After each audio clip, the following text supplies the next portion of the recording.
Thank you. It is a very wonderful program for a family physician.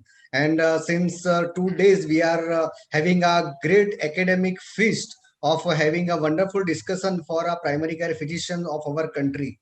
As we all know that almost all patients of our country is primarily treated by the family physician, and if they are well armed, then our country have a very good health in toto. So today I am going to talk about SGLT2 inhibitor, because in non-communicable disease, diabetes is the biggest demon. And if we want to conquer diabetes and its complication, we need to know all new things. And SGLT2 is, according to me, a molecule of the decade in the diabetes. And let's start about talking this. I would like to thanks Dr. Sanjay sir, Dr. Dhirendra sir, Dr. Abhay Dixit sir, and of course Dr. Pragnesh Vachrajani for allowing us to be a part of this team. And by this, I would start to discuss the SGLT2 inhibitor. This is my financial disclosure.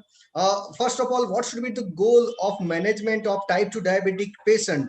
Whether we should be only glycemic oriented, or we should prevent complication of long-term diabetic complication, or we should focus on better quality of life of the patient. Of course, we should focus on everything.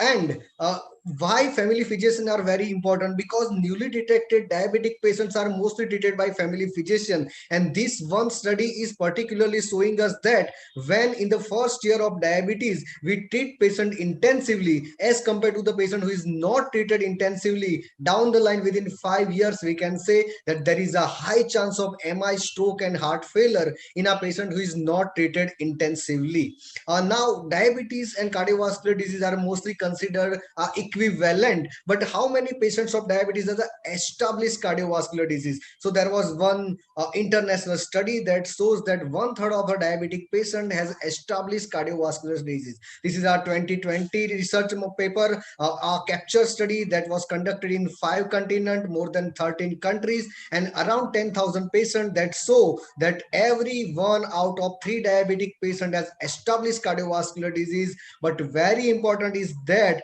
only 1 in 4 patient of diabetic with CVD is receiving any glucose lowering therapy that is proven having CV benefit. So this is area where we all can work, and we all family physician can make impact on management of diabetic, that how should ideal diabetic drug should be. So it should not only control blood sugar, it should reduce blood pressure, it should have a weight reduction benefit, and of course it should provide a cardio-renal benefit, and of course without causing hypoglycemia. So is there any molecule exist like this? So yes, when we see all available oral hypoglycemic agent like metformin, sulfonylurea, pioglitazone, acarbose, DPP4 and SGLT2 inhibitor, it is very clear from this slide that SGLT2 inhibitor are the molecule who reduce A1C, reduce body weight, doesn't cause hypoglycemia, has a blood pressure reducing effect, prevents albuminuria, of course prevent a major adverse cardiovascular event by many landmark CVOT trials, and it also reduced the progression of kidney disease. So we are talking about Asian Indian population. We are biologically as well as our lifestyle factors are that we are more prone to having diabetes, as well as we are more prone to having complication of diabetes. This is the Indian data that shows India have 48.4% CKD patient among diabetic population and 21.4% CAD patient among diabetic patient, and these all patients need to be addressed very well by all of us. And of course there should not be hypoglycemia while treating diabetes, because even mild to severe hypoglycemia reduce survival by 2 folds as compared to the patient who don't have hypoglycemia. So today's talk will mainly focus on, is still metformin the first line drug for diabetic patient, or now we should think something else, of course about SGLT2 inhibitor. This is a prevalence of diabetes in India, atlas of IDF in 2019 showing there are 7 crore diabetic patients in India, and the number is going to increase in upcoming years. But are we treating diabetic well? Of course, not the ADA and ESD give us target of HbA1c less than 7, but with our surprise that ICMR and India-based study shows that only 30% of diabetic patient has A1C under 7. More than 25% has A1C more than 10, more than 50% has A1C more than 8, and more than 70% has A1C more than 7. So where we can work and improve this result. We all know that cardiorenal and metabolic disease as a continuum, and with diabetes, hypertension, obesity, and dyslipidemia leads to endothelial dysfunction. This endothelial dysfunction on cardiac point of view leads to atherosclerosis, coronary artery disease, MI, stroke, LV remodeling, heart failure, and ultimately CV death. And talking about renal perspective, this endothelial dysfunction leads to microalbuminuria, macroalbuminuria, CKD, and ultimately end-stage renal disease. So we should prevent this. Now, talking about diabetes, what is a basic pathophysiology of diabetes? In 2009, D. Franzo gave this ominous octet. We all know that impaired insulin secretion and action is the utmost pathophysiology, but there are 7 other factors like increased glucagon secretion, increased hepatic glucose production, neurotransmitter dysfunction by brain, decreased glucose uptake by fat and muscle, increased glucose reabsorption by kidney, and increased lipolysis by fat cell, and decreased incretin action also contribute to hypoglycemia in diabetic patient. So today we are talking about renal part, which is not used for last 1 century. That kidney filters most of the glucose from Bowman's capsule, and out of that filtered glucose, more than 90% of the glucose is being reabsorbed by S1 segment of proximal tubule by SGLT2 receptor, and less than 10% is again reabsorbed by S2 and S3 segment of PCT by SGLT1 inhibitor. So if we can block this SGLT2, we can have lost most of the glucose that is filtered by the kidney and thereby improve the glycemic status of the patient. The history of SGLT2 is more than 200 years old. First in 1835, a French chemist identified a fluorescein that can cause glycosuria from apple tree. And then we took more than 200 years to establish this SGLT2 as a therapeutic molecule. Normal individual has a renal threshold of more than 180. When patient has a diabetic, the threshold move to more than 240. But SGLT2 will loss glucose more than 70, and when the body glucose is less than 70, it will stop acting. So it is very clear that when sugar is high, the SGLT2 will work and cause a high reducing blood sugar, but when the sugar is less than 70, it won't work, and thereby it is not going to cause hypoglycemia. So talking about rationale of SGLT2 inhibitor, it is a novel molecule, and very importantly, it is a unique insulin independent mechanism of action. And because of that, when beta cell functions are worsening or even insulin resistance is very high, still this SGLT2 inhibitor will work. It has a component with all other OHA, including insulin. It has a low risk of hypoglycemia. It is not only reducing the blood glucose, but help in reducing blood pressure, and thereby helping in preventing CV complication. And by causing glycosuria, SGLT2 inhibitor will help us having negative energy balance and weight loss as well.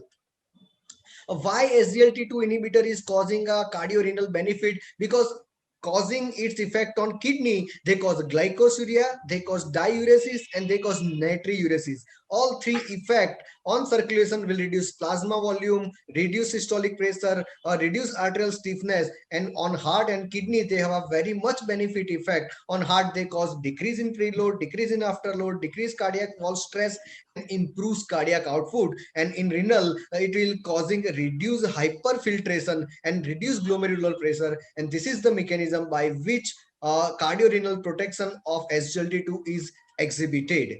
What are the distinguished feature of SGLT2 inhibitor? It causes weight loss from exporting calories from body into the urine, It reduces the blood pressure by its natriuretic effect. It is a uricosuric agent, and when the sugar is less than 70, it stops its action and thereby causing no hypoglycemia at all. So these all are basic mechanism and function of SGLT2. But what are the guidelines saying? This is a ADA 2020 recommendation. It clearly says that in all newly detected type 2 diabetic patient, before starting treatment, we should see whether patient has a ASCVD risk factor or CKD risk factor or heart failure risk factor. If patient is a high risk of ASCVD, patient has a risk of CKD or heart failure, the first line should be either from GLP-1 RA or SGLT2 inhibitor. Again, in patient with heart failure and CKD, our choice should be between SGLT2 inhibitor and GLP-1 RA. When patient has a no risk factor of heart or kidney, in this individual we have a multiple choice. But when we need to select the drug that is causing minimum hypoglycemia, the SGLT2 should be our choice of drug. And when we need a weight loss or a molecule which should not cause weight gain, SGLT2 should be the drug. And there was no SGLT2 LT2 in last column, but now with reduction in price of DAPA, when cost is a major issue, we can use SGLT2. So it is very clear then all the patient of diabetes with or without risk factor of heart and kidney, we can use SGLT2 inhibitor. Again, from cardiology perspective, not only for diabetic, non-diabetic cardiac patients are also getting benefit from SGLT2. So our cardiologist friend are also using SGLT2 for the primary prevention of heart failure in diabetes, and most of the international guideline like ACC and AHA also supports that. What the CVOT trial has to say? Of course, MFAREC trial, CANVAS trial, DECLARE-TIMI, Credence, and what is all trial with more than 50% patient of established CVD has so that SGLT2 inhibitor has a MACE reduction benefits. And talking about kidney terms, Emperor, DAPA CKD, DAPA HF study has shown that SGLT2 are also beneficial in prevention progression of chronic kidney disease in diabetic patient. So now talking about clinical application, are we really ready for primary prevention? In diabetes, we always think about preventing complication, but are we ready for primary prevention? With emerging CVOTs and heart failure data, it will help us to refine patient selection criteria for specific drug classes and agent. So SGLT2 should be our drug of choice for newly detected diabetic patient with or without metformin. Once we should start, the best approach should be we start the therapy in combination rather than starting metformin alone when patient is has A1C less than 7. But of course, we should give a individualized therapy, evaluate other risk factor as well as comorbidities in our patient. So to summarize my talk, it is very clear that SGLT inhibitor are recommended by major diabetic management guidelines for not only glucose reduction but for also CV risk reduction. We have a robust evidence for glucose lowering in diverse type 2 diabetic mellitus patient. SGLT2 inhibitor is the first oral anti-hyperglycemic drug to demonstrate reduction in risk of CV death in diabetic patient with established cardiovascular disease. And in real world setting too, SGLT2 has demonstrated reduction in the risk of heart failure as well as progression of renal dysfunction. So we can see in this slide that SGLT2 are used from 2014, but now into 2020 is having a cardiac indication, and upcoming years it start walking and having nephro indication, and we don't know the future that it will be also useful in non-diabetic, non-cardiac patient for longevity of life as well. The talk was sponsored by ASCA, and we are happy to have that flat pricing and monotonic pricing by the ASCA for Indian poor patient. These are their drug choices. Thank you so much for silent listening, and we can have question and answer as per the protocol. Thank you. Yes, Please yes, look Dr. at the, Vipul Chavda, sir. please look Thank into the you chat very much. box for the question. Yeah. So is there any contraindication for the SGLT2 inhibitor?